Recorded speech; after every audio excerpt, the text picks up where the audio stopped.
कभी गम न देना, कभी गम न देना, एक खुशी देने वाले, मुझे प्यार की जिंदगी देने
वाले।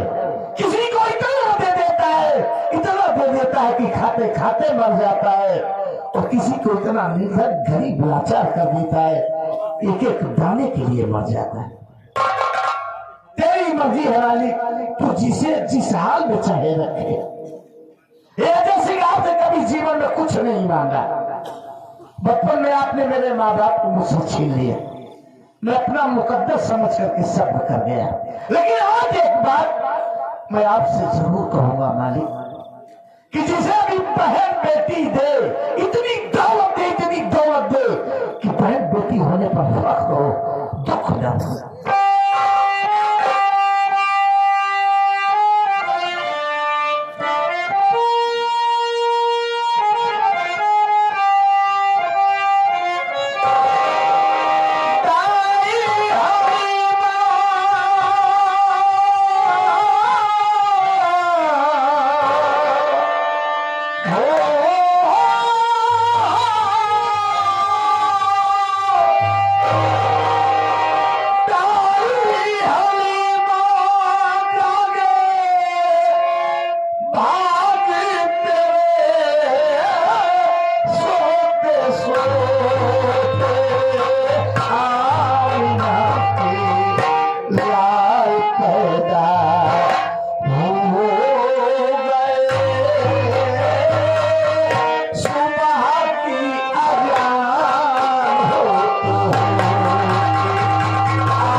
न जाने कहा है। आवाज देता हूं, हेलो जवान, अस्वाद को लेकर मेरे पास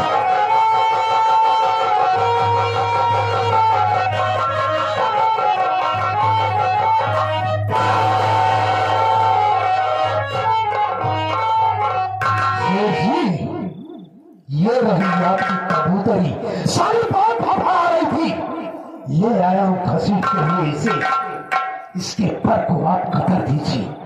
बेशक ऐसा ही होगा।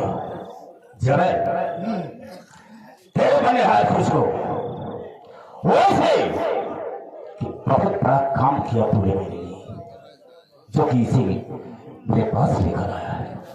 हम तेरे बने हाथ खुश हैं, इसके बदले में हम तुझे क्या दे सकते हैं? और शेर जी मुझे क्या चाहिए? आपकी आज्ञा का पालन करना ही मेरा परम कर्तव्य बनता है। रही बात आज मुझ पर आप निहायत खुश हैं, मुझे कुछ देना चाहते हैं तो ये जेब सारी काफी दिनों से खाली चल रही है। अगर 50,000 रुपए मिल जाता तो मेरा काम आगे बढ़ जाता। हंसी आती है तेरी बात मांगा तो 50,000 रुपया, अरे लाख की बात करता तभी मैं खुश था।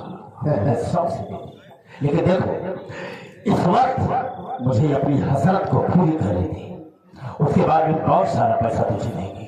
डोंट वरी सेठ जी, आप फिक्र ना कीजिए, आप अपना काम कीजिए और फिर चांस आएगा तो आप मुझे पैसा दे देंगे। तो तुम क्या सकते हो?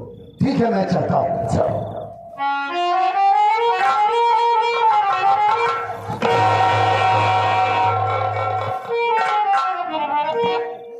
आशा, जिस वक्त मैं तेरी झोपड़ी पर गया कर्ज मांगने थी, उसी वक्त तेरे ऊपर जब मेरी निगाह पहुंची तो मुझे क्या हो गया मैं समझ नहीं सका। मैंने सोच लिया कि इसके साथ मैं कब और कैसे गोल्डन नाइट बना। इसीलिए हम तुझे उठाकर यहां पर लाए हैं और आज हम तुमसे कुछ कहना चाहेंगे।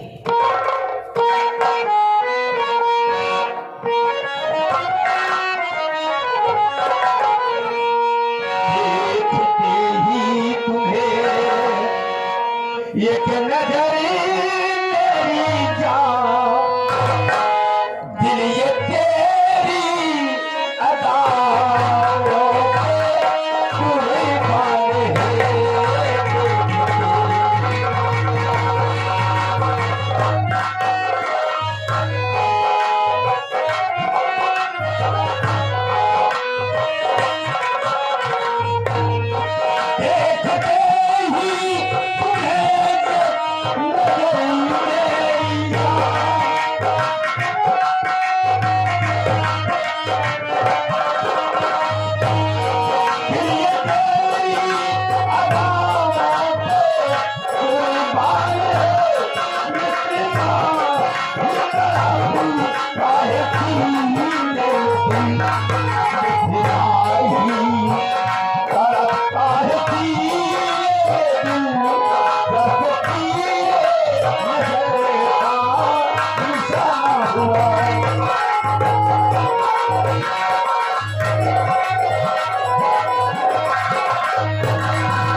इसलिए परेशान होने की कोई जरूरत नहीं है। और शायद कि तुम मेरी आदत से वाकिफ नहीं हो कि मैं कितना बदतमीज हूँ। अंदाजा नहीं लगा सकता, मुझे खुद नहीं पता कि मैं कितना बदतमीज हूँ।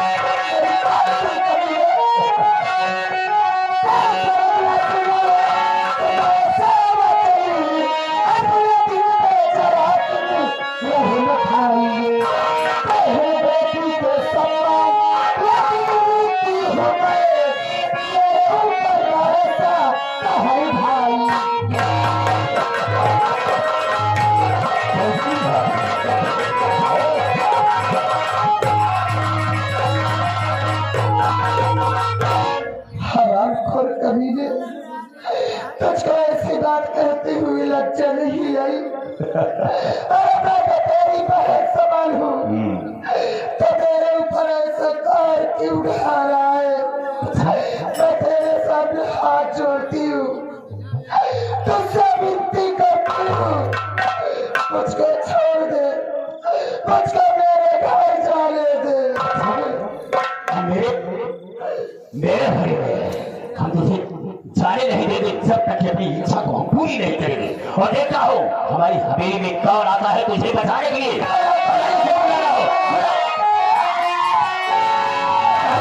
तुमको है नहीं इज्जत का कुछ ख्याल, और घर में जो कुछ कर रहे मालूम सारा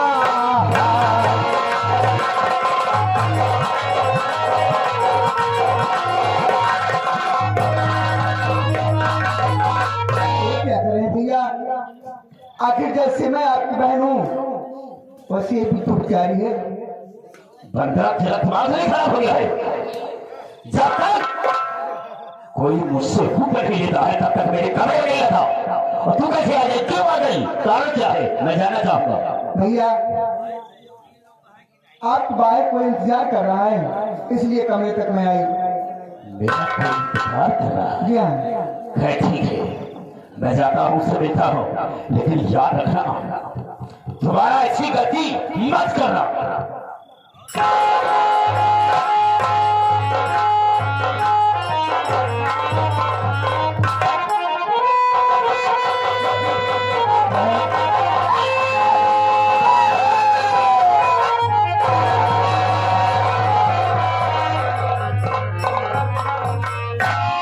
बहन रो मत, जो मैं पूछूंगी उस हिसाब से आप बताना। सुनिए,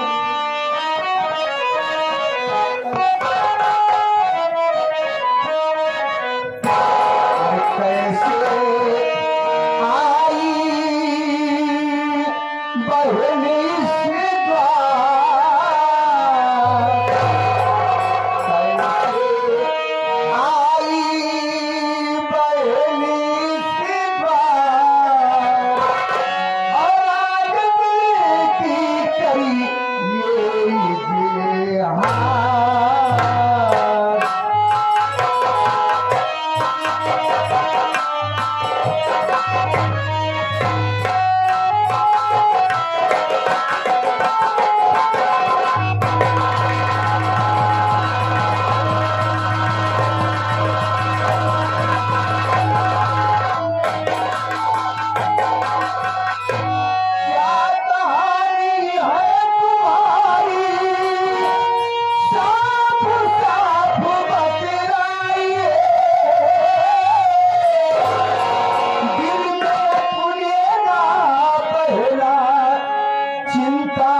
रक्षा करे भगवान,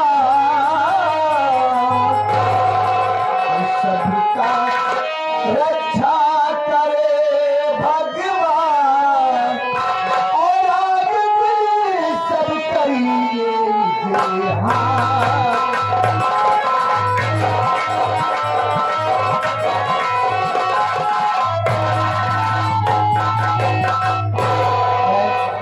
क्या बात है, यहाँ कैसी आई हो और क्यों रो रही हो? बात बताओ ना मुझे। मेरी बात सुनो।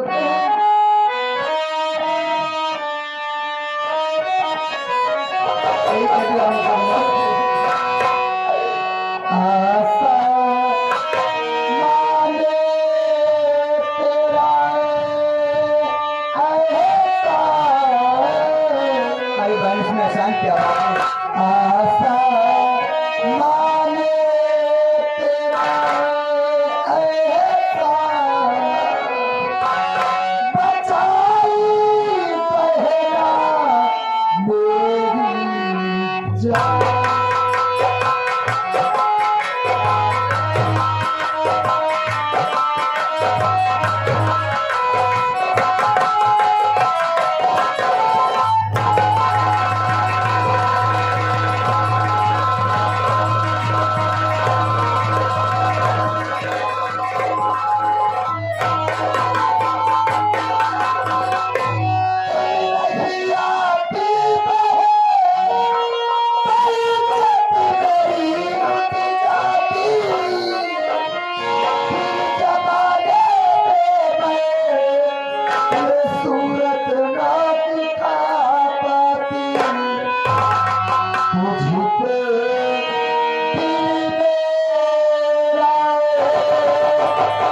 जी और मैं कहाँ की रहने वाली हूँ। बताओगी नहीं तो मैं जानूंगी कैसे? मेरा नाम तो आशा है और मैं कहीं दूर की नहीं रहने वाली। कहाँ के रहने वाली हो?